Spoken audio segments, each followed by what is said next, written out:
Alright, first things first, I want to apologize for how long this video has taken to come out. I am very sorry for that.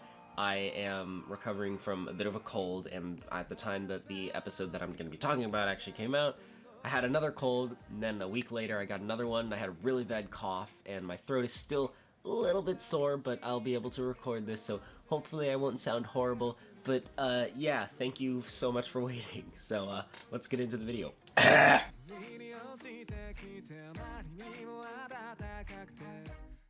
So remember when I said Both the still frames and actual animation look very smooth, and although it has dipped just a bit in quality from seasons 2 to 3, well, now I know where all that animation budget went. So with season 3 of My Hero Academia finally coming to a close, I feel that it's prime time for another video about this show. Today I am going to be breaking down the fight scene between Midoriya and Bakugo in season 3, episode 23 of My Hero Academia, Deku vs. Kacchan Part 2. And I'm going to explain why it's a very strong fight scene and explain what makes a great fight scene in the first place. My Hero Academia is a currently airing shonen anime that has received critical praise for its incredibly strong visuals, thematic storytelling, and most of all, its abundance of fantastic characters. If you haven't seen this show before, you are missing out on a truly wonderful experience, and you can check it out on a bunch of different streaming services. And if you have already seen the show, which, let's be honest, you have, then you're probably waiting for me to get on to the actual video. But before I talk about the fight scene itself, I'd like to explain what makes a truly engaging and entertaining fight scene first. This way we'll have some basis on how to analyze the one between Deku and Kacchan. A great fight scene is never just two characters hitting each other until one wins. It's a culmination of the emotional narrative between these characters and their relationships. I can think of no greater example of this than the fight between Zuko and Azula from the show Avatar: The Last Airbender.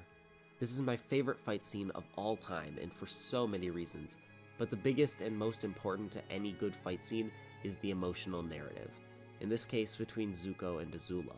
If you haven't seen Avatar: The Last Airbender, then this video will contain spoilers for it, so please go watch it before you watch this part of the video, because The Last Airbender is a masterpiece of cinematic world building, character development, and intelligent theming, and so much more. But moving on, the Zuko vs. Azula fight is one of the most emotionally charged scenes in the entire show, because we, the audience, have so much more information than that two people are shooting fire at each other. We know that Zuko has been banished from the Fire Nation and permanently scarred by his own father, the father who just wanted him to be more like his sister, who is a firebending prodigy, someone who is almost perfect, just a hair out of place. We have seen the intense struggle that Zuko has been through to become the person that he is today, and the role that his sister played in his transformation. His sister Azula isn't just a one-note character either. She was born and bred for war by her father, who has made her into a manipulative, power-hungry monster, just like himself. And this is why even when we see her lose, we don't really feel sympathy, we just feel sad. Sad that such a powerful bender with so much potential turned out this way. But the fact that she did means that she had to be taken down, and by her brother of all people.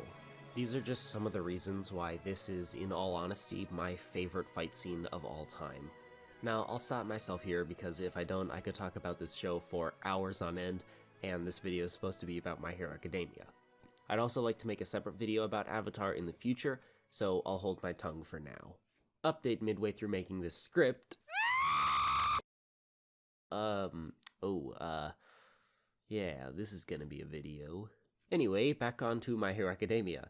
They also have been setting up the second fight between Midoriya and Bakugo for a very long time, and they've done it very nicely.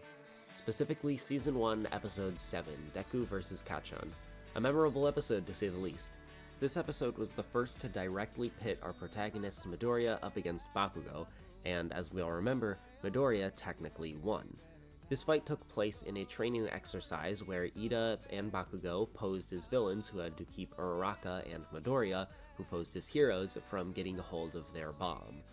During the fight, Midoriya is clearly outmatched, but thanks to his quick thinking, he realizes that the bomb he and Uraraka must grab to win the exercise is in the room directly above them, and he fires off a 100% smash through the ceiling, which gives Uraraka the opportunity to grab the bomb and win the exercise. Despite this instance being a victory for Deku, it isn't because of the fact that he was a better fighter than Bakugo. It was because of the circumstances of the situation. In fact, the way that this exercise was made directly gives Midoriya the advantage. Both he and Bakugo must work with one other classmate, and teamwork is not Bakugo's specialty. Bakugo sees himself as the strongest, and as such, he leaves Ida to go hunt down Deku on his own. Midoriya, however, excels when he works with teammates thanks to his ability to quickly analyze situations and come up with ways around whatever problem he finds himself in. The location of the exercise also benefits Midoriya. It's set in an empty building with many floors and rooms that all look alike.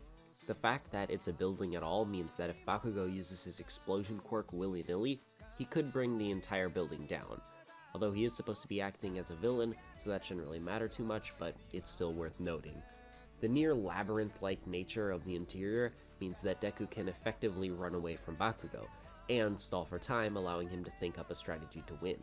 Most importantly, though, is the inclusion of the bomb, which inherently forces Deku's team to approach Bakugo's team. Bakugo, on the other hand, wants to approach Deku, which is not what he should be doing. By leaving Ida alone to guard the bomb, he effectively doubles their chances of losing by splitting up with his teammate, making any interaction between the two a 2 versus 1 scenario in favor of Deku's team. Despite these reasons, Bakugo's team still gets close to winning. Again, it's only because Deku realizes a way to accomplish his objective without fighting Bakugo directly. Ever since this episode, fans of the show have been waiting for a real fight between Midoriya and Bakugo, and it's just never seemed like the show wanted to give it to us. This was obviously done on purpose to build up tension though, and the show did a fantastic job of doing so. With each passing arc, Midoriya gets stronger and stronger, and Bakugo continuously gets frustrated with him doing so. Every time they have an interaction like this, it brings up the fact that Deku is getting stronger, and the question of could he beat Bakugo in a real fight now that he has improved. This is why when Deku says this, everyone watching simultaneously lost their shit. Since the beginning of the series, Deku has just been taking the beating from Bakugo. Even when he stands up to Bakugo, it's never to challenge him or propose a fight. And the episode starts out this way too. Bakugo just charges in at Deku and Deku evades. But here he is directly telling Bakugo, and thus the audience, I am going to fight back. Which is exciting to say the least. And so, over 1,000 words into this video, I am finally going to dig into the actual fight. As I said, we start with Bakugo taking the offense and Deku evading, and the camera work immediately makes use of some upward and downward camera shots to convey who is in power. Almost every good work of cinema uses upward angled shots to show the aggressor and downward angled shots to show the victim. This brings a lot more personality to a show than you might realize, and it's painfully obvious how much it adds when you see a show that just uses flat, generic shots the whole time. Anyway, after this, it's finally revealed to us why Bakugo wanted to fight, not that we didn't already figure that out. He feels like he has had the wrong mentality about heroes. His whole life he admired All Might because he always won out in the end, a stark contrast to Midoriya's perspective of how All Might always saved those in need with a smile. The fact that All Might chose Midoriya as his successor instead of someone like, say, Bakugo, despite the fact that had All Might given him One for All, Bakugo would have no doubt become the strongest hero on the planet, makes Bakugo realize that the only reason to pick Midoriya over him is that Midoriya has the correct mentality. Top all of this off with All Might retiring because Bakugo is captured, and we have fuel for tears.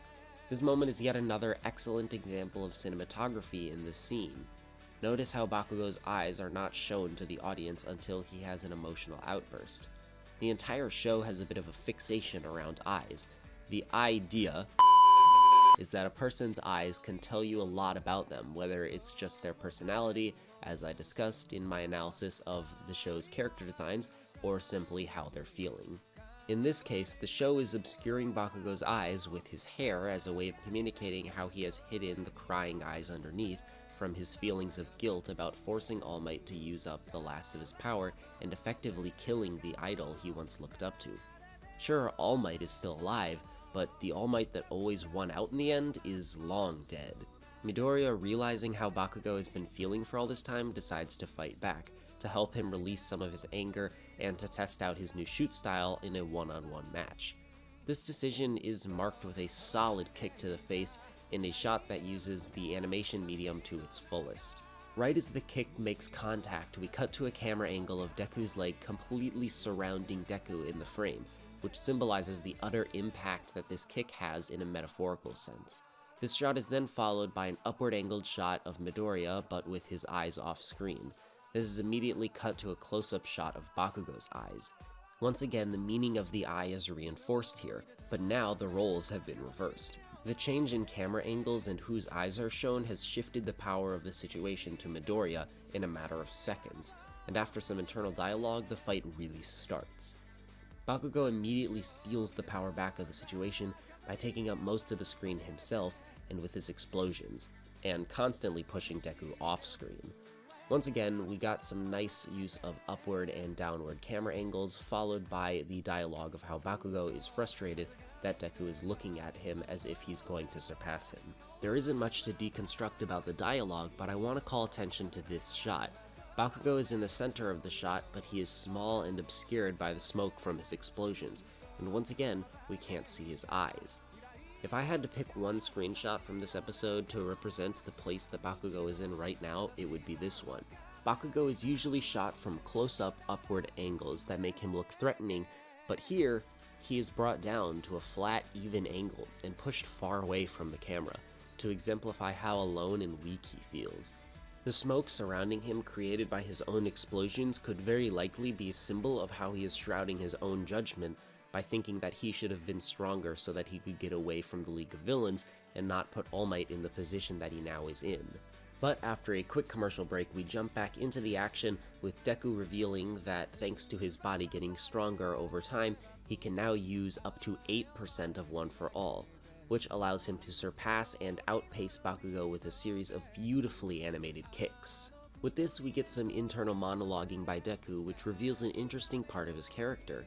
He hates how much Bakugo makes him want to beat him because he gets ruder and ruder when his head is filled with thoughts of victory, which all stem from wanting to beat Bakugo. This is a really interesting part of his character, as this is the first time when Deku has confirmed that he hates someone, or at least a part of someone. We have even seen Deku get pissed before, but it was always with good intentions in mind, and here he is acknowledging that his feelings toward Bakugo, while understandable, are something that he is ashamed of. This brings new light to his motivations in the fight. Before, we had thought that Deku was trying to help Bakugo by letting him take out his anger on him, but now we realize that Deku might be in this fight not so that he can help his childhood friend, but so that he can beat him. This is a stark contrast to his usual selfless motivations, but no time to think about that. This is a fast-paced fight. With a punch at 5%, Deku shouts,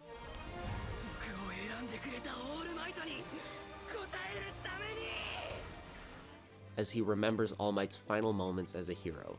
This again highlights Deku's intentions in the fight, and as he socks Bakugo in the face, it looks like he has won. But with another incredibly animated exchange, Bakugo turns the tables and makes yet another creative use of his quirk, rocketing himself and Deku to the ground for the victory. This fight scene meant a lot, to say the least. Not only was it highly anticipated, but we ended up getting a lot of insight into Bakugo's and Midoriya's opinions of each other. The fight would go on to spark the beginning of their official rivalry, and we have confirmation that our main character is improving, which is always fun to see, plus Sakuga for basically 5 minutes straight. Fights with Midoriya are always interesting because his quirk allows him to theoretically win any of them, but the price for doing so, if it means going past his limits, is dire, and now that All Might is retired, he has even more pressure on him to become the symbol of peace's successor as quickly as possible. And the inclusion of the fact that Deku can now use 8% of One for All was genius, because it tells us that even if we aren't being directly told that Deku is getting stronger, we still have reason to believe that he is working off-screen and raising his limits gradually as time passes. I could branch off from here and tell you how this show is a modern masterpiece, but I already gave you that speech at the start of the video, and if you made it this far, then you're definitely keeping up to date with the show, so I'll just wrap it up here. I thought this fight was great, and I'd love to hear what you thought of it and My Hero Academia as a whole in the comments below. And if you want to support the channel, yada yada yada. Hey guys, I am recording this part after I finished writing the script, and I just wanted to apologize again for how long this video took to get uploaded. Also, wow, this video is like 3,000 words long. I've been trying to post a lot more frequently without really giving up quality in any way, shape, or form. In the meantime though, since I really couldn't find any better way to fit this into the video, I'd like to highly recommend the Bootleg album by Kenshi Yonezu. He is the artist who wrote the second OP for My Hero Academia, Peace Sign, and also the ED for March Comes In Like a Lion, which is another anime that I actually haven't seen, but I heard of it because of this song, which is called Orion, which again is the ED to it, and it's, at this point, my favorite song of all time. I cannot stop listening to it. I have listened to it while writing this script, and I will definitely continue to listen to it while I'm editing this video, so please go check him out. Love that guy. His channel is in the link below, and it'll probably be one of the circle buttons that appears on screen at the ending 20 seconds of the video. And yeah, you can find his stuff on Spotify, and the music videos again are on YouTube, which will be linked again. But yeah, I guess I figured I should just credit him for making such an amazing album, as I'll probably be using at least one of the songs that he wrote as background music for this video, so thank you so much, Kenshi. And with that said, thank you so much for watching, and I'll see you in the next one. Peace.